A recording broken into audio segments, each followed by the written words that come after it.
It's all right. All right, here we go. Ladies and gentlemen, I don't know if you've looked at the calendar of lately, but I made some changes because I think you're doing quite well. And so we have a test on Tuesday. Oh, fine. Yeah, test on Tuesday. All right, so we are revisiting scientific notation today and tomorrow because scientific notation is a wonderful example of why we have exponent rules. So we've been learning all of our exponent rules. And so just as a quick review of those exponent properties, if something has the same base, b to the m times b to the n, they have the same base and we're multiplying, the base stays the same. What do we do with these exponents? We add m plus n. So don't get it confused.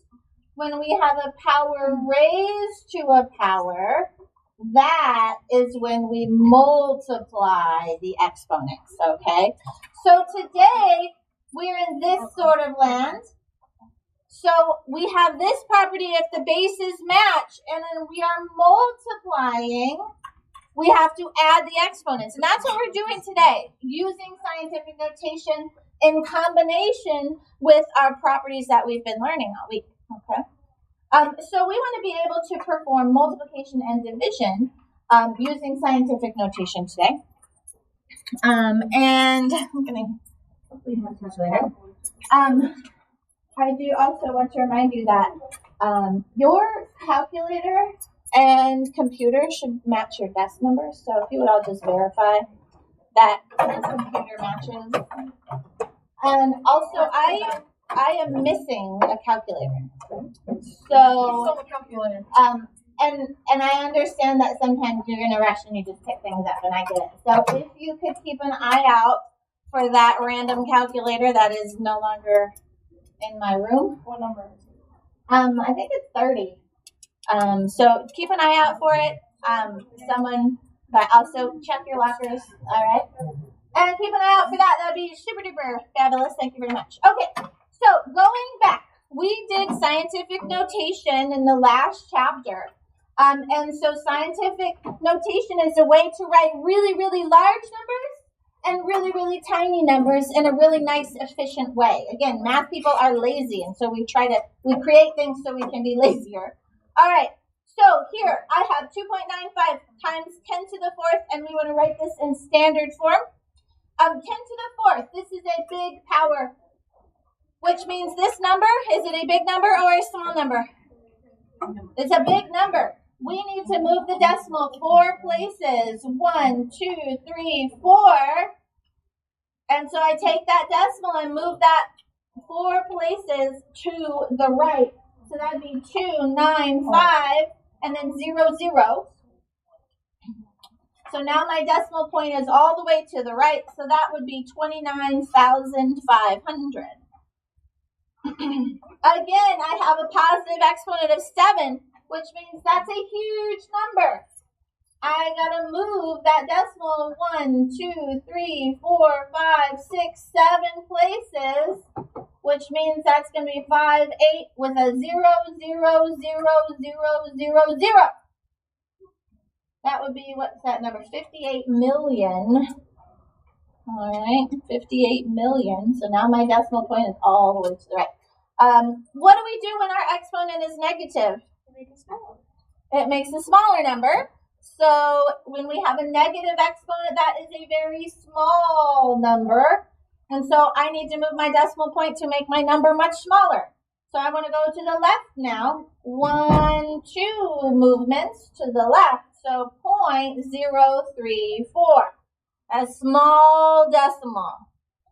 And here we want to move to the left 1, 2, 3, 4, 5 decimal places, which means I'm going to have a point, and then a 0, 0, 0, 0, 0, 0, 0, 0, 1, 6, 2.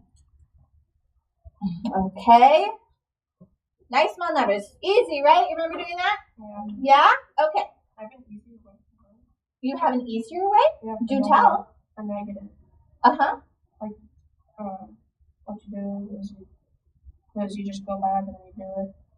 So then you just add whatever you have for the number, you just subtract whatever number you have for the So you're saying because there's always a digit right here, if we have to move it left 5, then because there's already one digit there and there's only one digit there, you would just put in 4 zeros. Yeah. Yeah, that's true. Absolutely true. Evan. It works the same way for multiplication. You just like subtract like what number you have. Like for number 2, it would just be you add 6 zeros. So because there's only one digit right here, you would put 6 zeros. That's true. Here though, we had 2 digits. So then you'd put, you'd have to subtract the 2 from the 4 and then you'd add 2 zeros. So that's very good. Very good observations, you guys. Excellent, excellent. Right each number in scientific notation. So again, right now our decimal point exists here to the right, all the way to the right. Where does this decimal need to relocate to? Between what and what? Between the 9 and the 7. So that's going to be 9.74 times 10 to what power? How many movements do we have there? 5. Very good. Again, 1, 2, 3, 4, and 5 little bunny hops to go all that way. All right, here we have right now 72,000. Right now my decimal is to the right. Where does it need to move to? Between the 7 and the 2. So that's going to be 7.2 times 10 to what power? 3. Very good.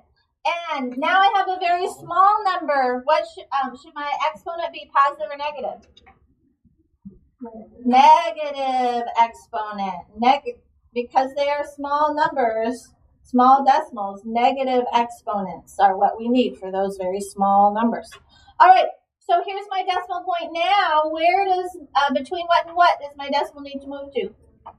Between the 1 and the 6. So 1.6 times 10 to what power? Give it a count. Negative 9. Very good. And then here on number 8, we're moving our decimal between what and what? 2 and 5. So 2.59 times 10 to what power? Negative 3. Very good. Okay. Any questions on those? All right. Quick review of that. That was good. So now 9 through 12 are not in the proper form. There's a problem here. So 821 times 10 to the 3rd is not in the proper form. Right now my decimal is way over here to the right, but where does it need to go? Between the 8 and the 2. So I need to move that decimal 2 more places. So what's going to happen here? 8.21 times 10 to what power? We started with a power of 3, and I need to move it 2 more. Yeah, I got 2 more bunny hops. So that's going to be 2 more bunny hops. We got to move it 2 extra, oh my gosh, powers of 10. All right. Okay, let's see. Let's look at this one here. Ooh, this is a negative exponent. But again, this is a pretty large number, and it's not in the proper form. Where does the decimal need to move? Between the 4 and the 5. That is how many places? How many places do we need to move it? 1, 2, 3. 3. We've got to move it 3 more places to the left. And so we would get 4.5213 times 10 to the, now it started with a power of negative 5, but I'm moving it to the left 3. What would that give me? Negative 2. Very good. Okay. So pay attention. We're moving it here. Now this is kind of interesting. When moving the decimal, remember the phrase Lars, L-A-R-S, left I have to move the decimal to the left, we're going to add to that exponent. And if you have to move the decimal right, we're going to subtract. All right, Lars. So left, we add. If I move the decimal to the right, we have to subtract. If you move the decimal to the left, we are going to add the exponents. And if you move to the right, we are going to subtract from the exponent. So let's see how that works here in number 11. Is it in the proper form? No, we need to move this decimal to the right one spot.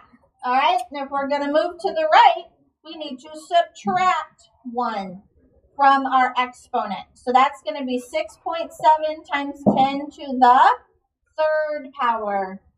We're making that a little bit smaller. All right, over here, number 12, we've got to move that decimal 1, 2, 3, 4 places. So I need to make this smaller by 4 powers of 10. So that's going to be 2.3 times 10 to the negative 5. Negative 1 minus 4 is negative 5. All right, that's kind of a cool thing, the Lars little notation.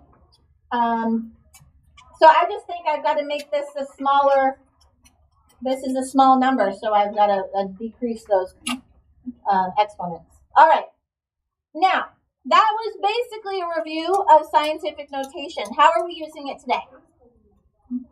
Today, we are multiplying and dividing numbers in scientific notation. And so the way that we get to do this is we are just going to multiply or divide the actual numbers, the numbers that you see. If we're multiplying, then this is really just the product rule. Things that have the same base, we get to add the exponents. And if we're dividing, we get to use the quotient rule where we were subtracting the exponents. And then we might need to adjust the decimal. So let's see how this works. First of all, I'm going to rewrite this because they're showing us 2 numbers in scientific notation. And I just want to rewrite it so that it looks like what we've been dealing with. This is 4 times 10 to the third times 6 times 10 to the fourth. Everything is a giant product here. And so I get to multiply my numbers together, the plain old numbers. What is 4 times 6? 24. And then now I have things with the same base. So 10 to the third times 10 to the fourth. They have the same base. So we keep the base. And what do we do to the exponents? Add the exponents. Add the exponents. 3 plus 4 is 7. Okay. So we have 24 times 10 to the 7th. Now, is 24 proper? Nope. It has a decimal right here. Where does that decimal need to go? We got to move it to the left 1 spot. So we need to add 1 to our power there. So that's going to give me 2.4 times 10 to the 8th. All right, and there is our perfect answer. Number 14, it's pretty easy. We're going to multiply the plain old numbers together. Oh, this is definitely calculator work, right? Will you please use your calculator and multiply 9.8 times 7.5? 73.5. So we multiplied our numbers together. Now I have things with the same base. I have 10 to the 4th times 10 to the negative 3. They have the same base, so we keep the base the same. What do we do with the exponents? Add them. So 4 plus the negative 3 gives me 1. Okay, that's great. But is our digit in the proper, is our decimal in the proper position? No. What do we need to do? Move it to the left. How many spaces? 1, which means we need to add 1 to our power there. So 7.35 times 10 to the power of 2. Beautiful. Questions so far? No? All right.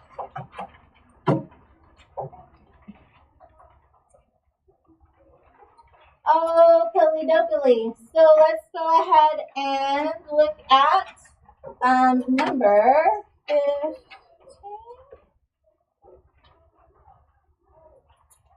Actually, let's do number 16. Ha, sorry. Number 16. Again, we're going to multiply our numbers together. Please use your calculator. 6.2 times 7.8 multiply. What do you get? 48.36. Can I get other answers? Do you agree? Yes or no? Yes? Okay, good.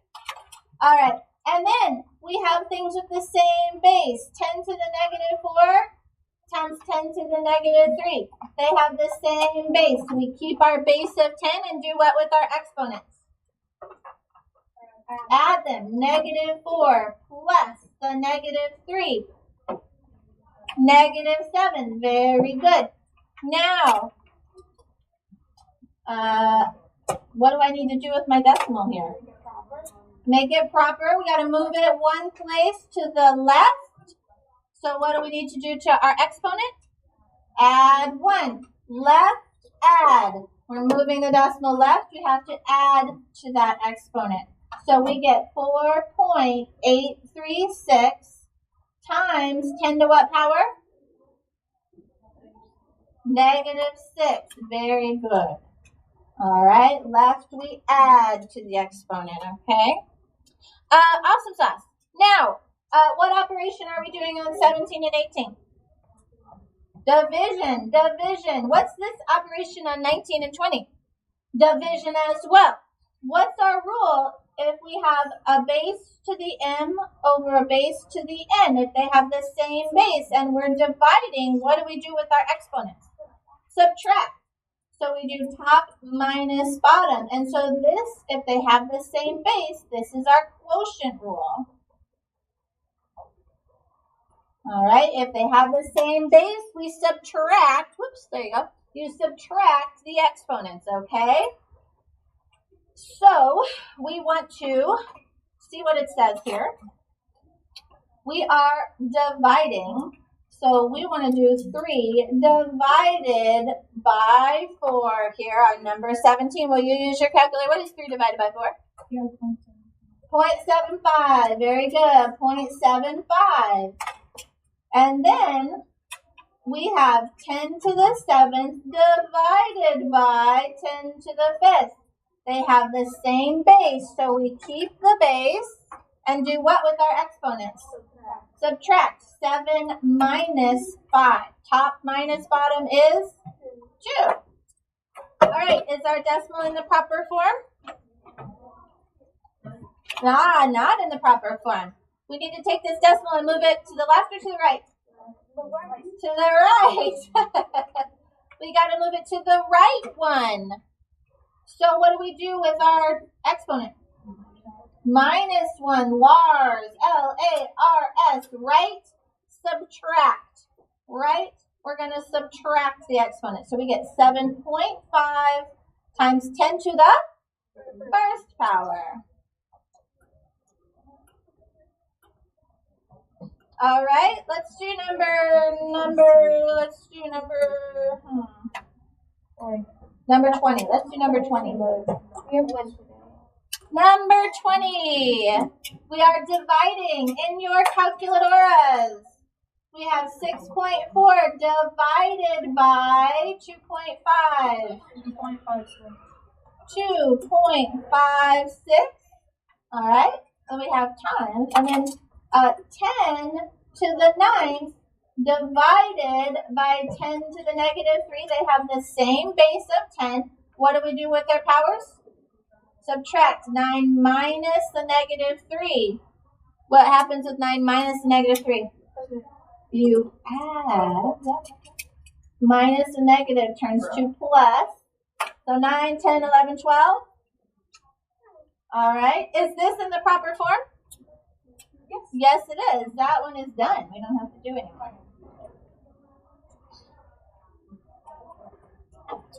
All right. Let's look at here in words 21 and 22.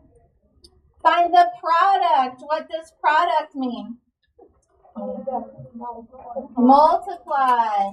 So this is 7.2 times 10 to the 8th times 5.1 times 10 to the negative 6. All right, we're multiplying now. And that was what times what? 5.1. Okay, 7.2 times 5.1 is 36. Did you say 36.72? Okay. Well, that's funny. That's a clinky dink right there.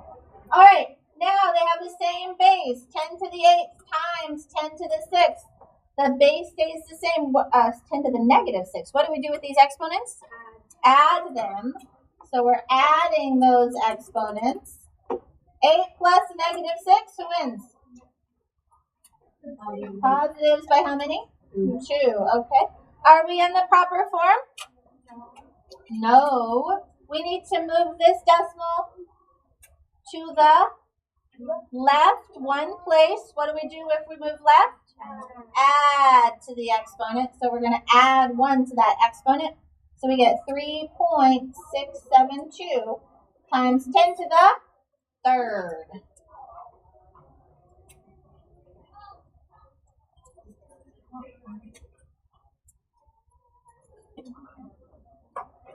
All right, let's see, I'm going to do one. Last one, number 22. What does quotient mean? It's division. So I'm going to set this up like a division. So we would have the top here is first 2.9 times 10 to the negative 2. And what's on the bottom? 4 times 10 to the negative 9. So we're going to go ahead and divide 2.9 divided by 4. 0.725. All right. And then times 10, they have the same base. What do we do to the exponents? Subtract. Negative 2 minus the negative 9. Negative 2 minus the negative 9. What do we get? That turns to a plus. So negative 2 plus 9. 7. Very good. Are we in the proper form? No, we got to move our decimal to the right. So if we move to the right, subtract. All right, we're going to subtract 1. So we get 7.25 times 10 to the 6. All right. Do you have questions for me? Good? All right, super duper. Good job, you guys.